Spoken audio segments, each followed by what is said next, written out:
Tag TV brings you daily news bulletin from India. Breaking news and views from India.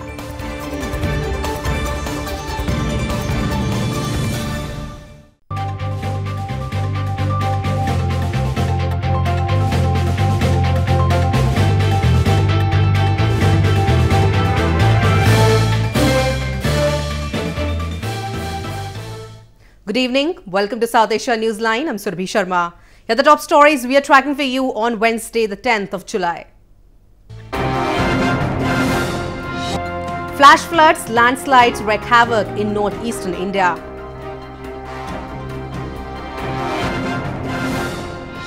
Convicted politicians not to get media time in Pakistan.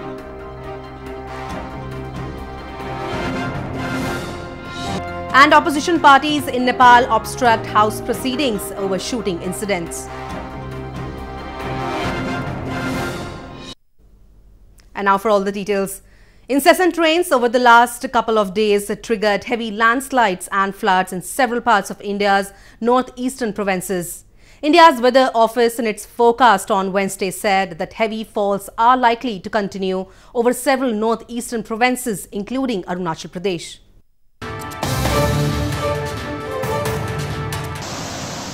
Incessant rains over the last couple of days triggered heavy landslides in several parts of India's northeastern Arunachal Pradesh province. Rains also caused flash floods in West Kameng district, washing away roads and houses on Monday. Several were stranded and some reportedly missing in the floods in Tengapani of Bhalukpong area.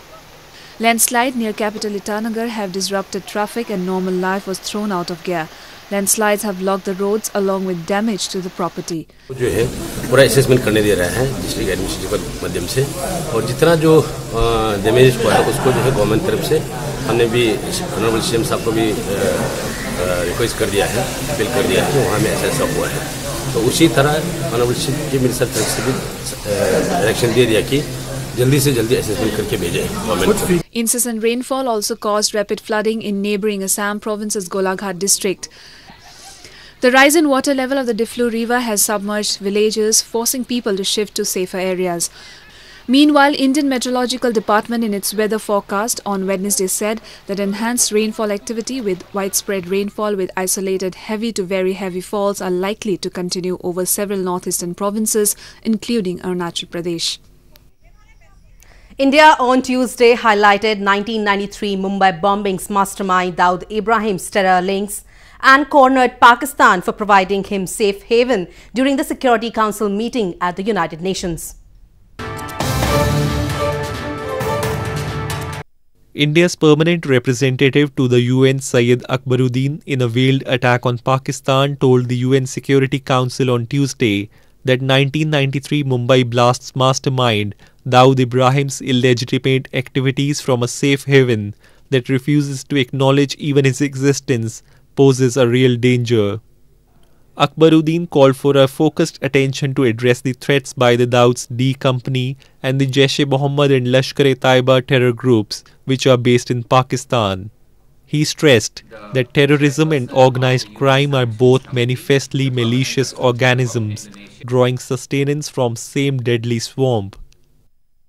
The D Company's illegitimate economic activities may be little known outside our region, but for us, such activities as gold smuggling, counterfeit currency, as well as arms and drug trafficking from a safe haven that declines to acknowledge even his existence are a real and present danger.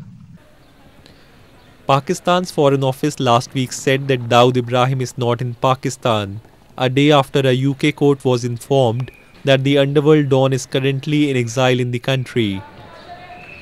On March 12, 1993, different parts of Mumbai were rocked by a series of explosions, killing 257 and injuring more than 700 people.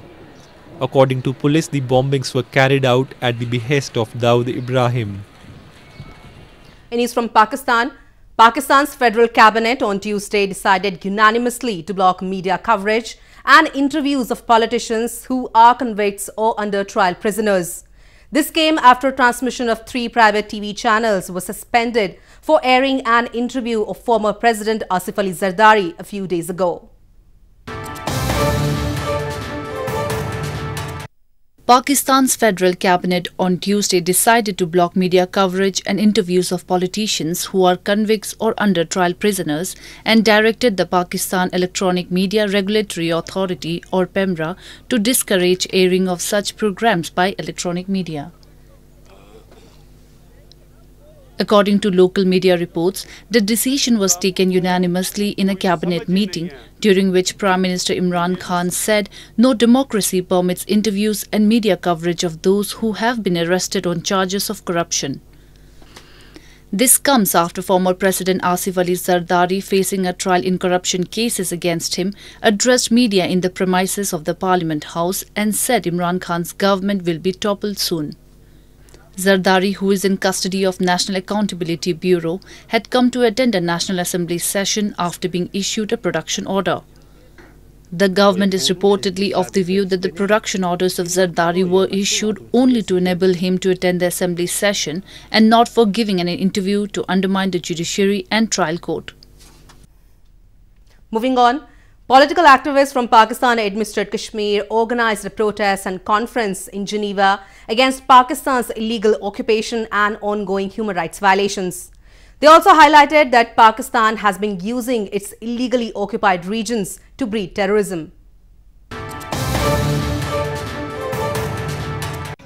Political activists from Pakistan-administered Kashmir living in Europe and the United Kingdom organized a protest against Pakistan's occupation and subjugation during the 41st UNHRC session in Geneva.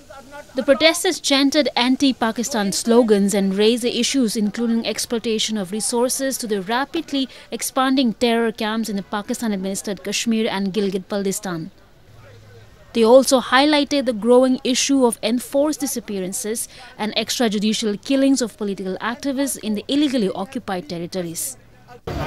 आज हमने ये demonstrations इसलिए किया है कि पाकिस्तान की wrong वाइंग्स जो human rights की ग्रास रूट वायलेशंस हो रही है, लोगों को शेड्यूल फोर्स में डाल के उनकी वॉइसेस को सप्रेस किया जा रहा है गिलगित बल्तिस्तान और पीओके के अंदर, और स्पेशली चाइना और पाकिस्तान की कोलैबोरेशन से जो लोकल लोगों की जो मसाइल और मसाइब में बहुत ज़्यादा इजाफा हो गया है. A conference was also organized by the activists to discuss ongoing Pakistani atrocities in Pakistan-administered Kashmir and Gilgit-Baltistan. They strongly opposed the construction of hydropower projects on Neelam and Jhelum rivers in Pakistan-administered Kashmir, which have severely affected the ecology in the region. In news from Afghanistan, a group of residents staged a rally in Baghlan in northern Afghanistan to protest against civilian casualties in a recent airstrike. Baghlan's governor said the Taliban members were hiding close to the house which was affected in the airstrike.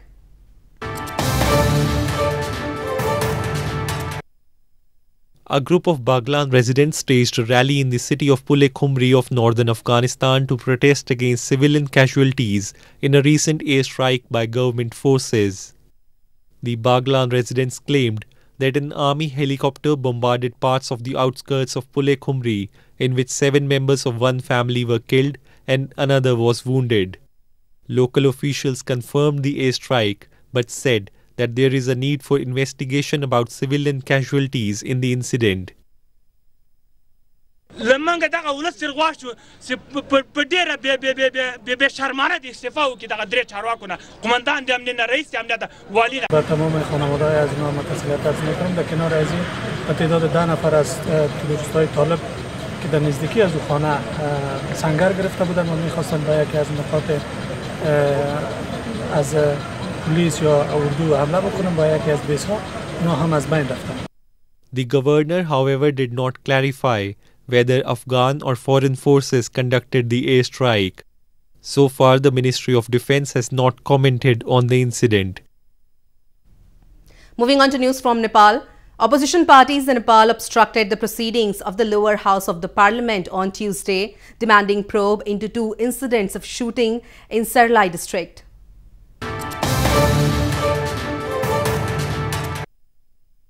Opposition parties Nepali Congress and the Rashtriya Janata Party Nepal obstructed the proceedings of the lower house of the parliament on Tuesday, demanding probe into 2 incidents of shooting in Sarlahi district.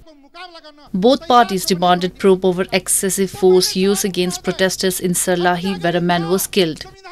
The protest in Sarlahi erupted after a 12-year-old boy succumbed to death after drowning in water-filled hole made by illegal sand extraction.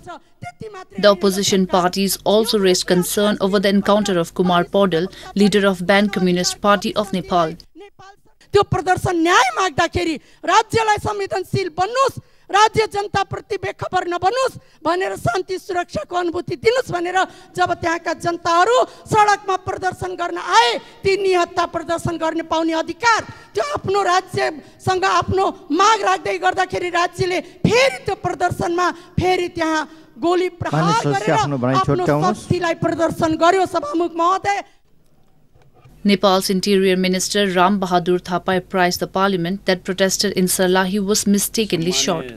In regards to the encounter, Thapa claimed that Paudel was killed in retaliatory police fire after they were attacked by a group of cadres of the banned political party. However, dissatisfied with Thapa's answers, members of the opposition parties protested onto the rostrum.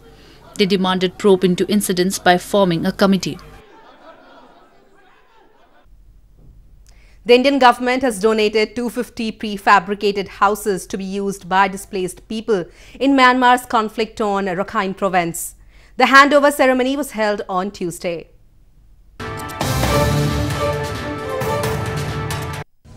The Indian government donated 250 prefabricated houses to be used by displaced people in Myanmar's conflict-torn Rakhine province, officials said during a handover ceremony on Tuesday. The houses have been built in Mongdo town of the province. Myanmar's Social Welfare Minister Wen Meatai said that the homes are intended to help with the repatriation and resettlement of displaced people, whether Hindu, Muslim or ethnic Rakhine people. Thousands have fled the country after a crackdown by Myanmar's military sparked by Rohingya insurgent attacks on the security forces. We would like to see the people who have left Myanmar coming back to Myanmar under the Memorandum of Understanding which has been signed between Myanmar and Bangladesh. So we look forward to that happening quickly rather than later. The houses are the first of 22 collaborative projects agreed on between India and Myanmar in 2017 to help Rakhine State in matters of healthcare, education, agriculture, electricity, water and transport, officials said. Myanmar regards Rohingya Muslims as illegal migrants from the Indian subcontinent and has confined tens of thousands to camps in its western Rakhine province since violence swept the area in 2012. The second edition of Jeet Kune Do Martial Arts Championship began in Srinagar city of India's northern Jammu and Kashmir province on Tuesday. The event has been organized to give opportunity to the youths to showcase their talent and spread awareness about menace of drugs.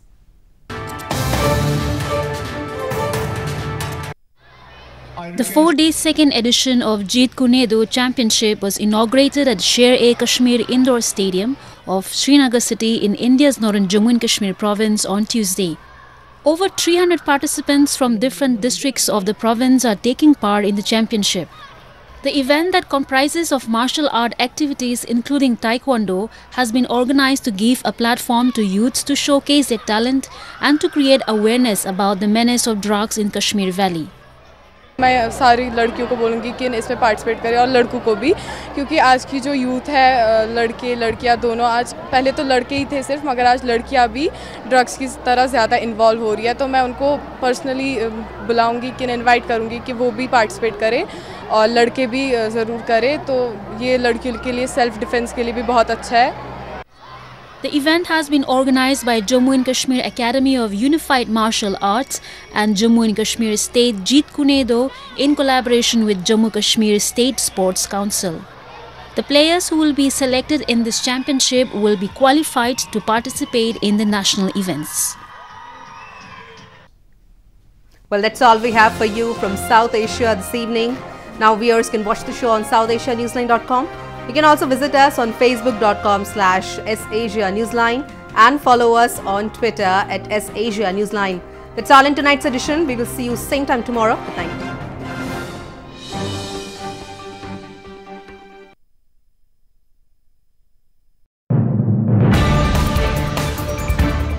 Tag TV brings you daily news bulletin from India. Breaking news and views from India.